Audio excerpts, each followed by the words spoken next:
Hello everyone, I'm Dragons After Dark, and today we'll be going over everything you can look forward to in patch 10.0.7 for pet battles and battle pets. Keep in mind everything you see here is subject to change since the information was obtained from the PTR and not live servers. This patch brings us 18 new pets, 12 new fights, 2 new achievements, and a couple of quality of life changes. Let's get started. First up, we have an update to the Snowclaw Cub situation with the honorary Dryad title. It looks like the Lundra will offer a rotating weekly quest to reward the honorary Dryad title. It still disappears on logout and if you take a waygate, so make sure you have your Hornswogg Hunk ×3 and Honey Snack ×1 ready to go and fly over. And speaking of honey snacks, it also looks as though the vendor Craxus in the Forbidden Reach in Morkit Village will also be selling them now. Next are the changes to the Zapthrottle Soul Inhaler for the Engineering Spirit pets. The device can now be used while moving.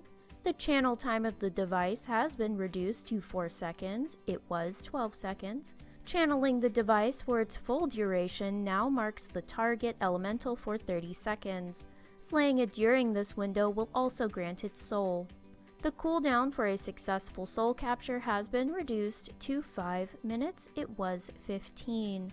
However, keep in mind that the docile soul will still take 15 minutes before you can open it for your chance at the pet. Now for the pets, we have 18 total, 3 from vendors, 4 from rare drops, 7 from the Zskera vaults, and 4 from the new Forbidden Reach battles. There are no wild pets in this patch. For the vendor pets, we have Bucky, who is sold by Turek in Morkit Village for 25,000 elemental overflow. If that number made your eyes go wide, fear not. The elemental overflow drop rate in the Forbidden Reach is greatly increased, dropping in the hundreds from the rares, and some of the dailies will give 1,000. Shaggy is a chance drop from the Sack of Oddities sold by Cataloger Dela in Morkit Village for 2,000 elemental overflow for each. No real word on drop rate yet, but I got Shaggy from my 3rd bag out of 8. The Driftling is a purchasable pet from the Winterpelt Furbog rep vendor once you reach Exalted with the faction and will cost you 150 Dragon Isle supplies. I'll be linking Wonderwez's video guide on how to earn rep as well as the Wowhead article. There are 4 rare drops in the Forbidden Reach, and the first up is Ashen Wing from Bone Sifter Marwok, who can be found in a cave at the coordinates listed on the screen. Lovey is a potential drop from the Special Encounter Rare Lutrock. According to Wonderwez, to begin the special encounter that summons the Audic Rare Lutrock, you will need to have a Sparkling Spice Pouch crafted. Take the Spice Pouch to the Spiceless Stew located next to the Morkit Villager. Scruffles is a drop from Vraken the Hunter who can be found at the coordinates listed on the screen inside of a cave. Waken drops from Warden Entrix, whose location is somewhat deceptive. The entrance to the cave is at the coordinates listed on the screen, while the Warden is further inside within the cave. Felina's comment on Wowhead will come in handy to make sure this long trek is only one way. There is a gemstone of return in a nearby alcove which will portal you back. The Zskera Vault is a weekly rotation treasure room with multiple doors, where you collect keys from the Forbidden Reach to unlock them. There are 7 pets that can drop from inside the vaults. On the PTR, Barrel Main did not have a source as of recording this the day before patch release. That said, players on the PTR have reported this pet dropping from multiple sources inside the vaults. On the PTR, Brightfeather did not have a source as of recording this the day before patch release. That said, players on the PTR have reported this pet dropping from the hardened chest. On the PTR, Bunbo's source is listed as the quest Primordial Answers, but this pet never came up as a reward for the quest for the players who completed it. It did, however, drop from one of the chests in the vault. Emma can potentially drop from fishing in the Disgusting Vat, as well as restoring the Unkempt Aquarium with Restorative Waters from the Alchemist Room. The Gilded Mecha Frog is a potential drop from the Tattered Gift Package, which you receive by trading Neltharion gift tokens to the prototype Tinkertron. The Neltharion gift tokens can be found around the vaults, on the floor as part of treasures, and so on.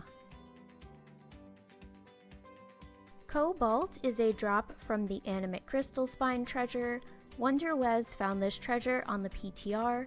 You'll find Cobalt basically frozen, inanimate, on a sled in one of the rooms. And if in another room you found the ley line infused crystals, you can apply them to it, reanimating it, and when you click on the animate version, you get Cobalt. Patos' source is listed as unique fish and will also drop from the Unkempt Aquarium, though it is not known if it will also drop from fishing in the Disgusting Vat. As part of the 4 new battles in the Forbidden Reach, there are 4 new pets that will drop as a result of defeating the enemies. Sort of. The 4 enemies you'll face are Flow, Trembler, Vortex, and Wildfire, and they drop matching pets with the same names. The stats and quality of the enemy can be reduced from Legendary to Epic to Rare if you defeat 2, sometimes 3, of the smaller enemies in the small area around the World Quest enemy. This weakening will time out in about 10 minutes, causing them to regain their previous qualities, and you will need to rebattle these smaller enemies to re-weaken the World Quest NPC again. It appears that other players can benefit from someone else weakening the enemy, so if you weaken it down to Rare, it will weaken down to Rare for everyone there at the time too. Defeating this enemy in its rare form will also reward an item that teaches a pet by the same name. You will not receive the pet while defeating the legendary or epic versions, however, you can receive credit for the world quest while fighting their legendary and epic versions. The enemies will disappear once defeated, so they are not repeatable and will only spawn when their world quests are up. Strategies for these fights can be found at the Zufu's link below. Flow is a reward for defeating the NPC Flow in its rare form when the Flood Warning World Quest is up. Trembler is a reward for defeating the NPC Trembler in its rare form when the Shifting Ground World Quest is up. Vortex is a reward for defeating the NPC Vortex in its rare form when the Cutting Wind World Quest is up. Wildfire is a reward for defeating the NPC Wildfire in its rare form when the Combustible Vegetation World Quest is up. In addition to the 4 battles in the Forbidden Reach, there are 8 new battles on the Dragon Isles themselves. Each zone will receive 2 battles, 1 single enemy, and 1 team. In the Waking Shores, we have Adenakon and Excavator Morgrim Emberflint. The Oniran Plains welcomes Liver and Vikshi Thunderpaw. The Azure Span has gained Enoch the Stinky and Isle White Moon. And Thaldraszus is now home to the Malfunctioning Matrix and Stargazer Xenoth. Strategies for all of these NPCs can be found at the Zufu's link below. And last, we have 2 new achievements, though neither of them are currently connected to any rewards on the PTR. Battle on the Dragon Isles 2 for defeating all the new Dragon Isles world quests, and Global Swarming for defeating the new enemies in the Forbidden Reach. And that's it for patch 10.0.7. Are you looking forward to any of the new pets or battles? Let me know in the comments below. Until next time, I hope you all have a fantastic rest of your day or night, and happy battling!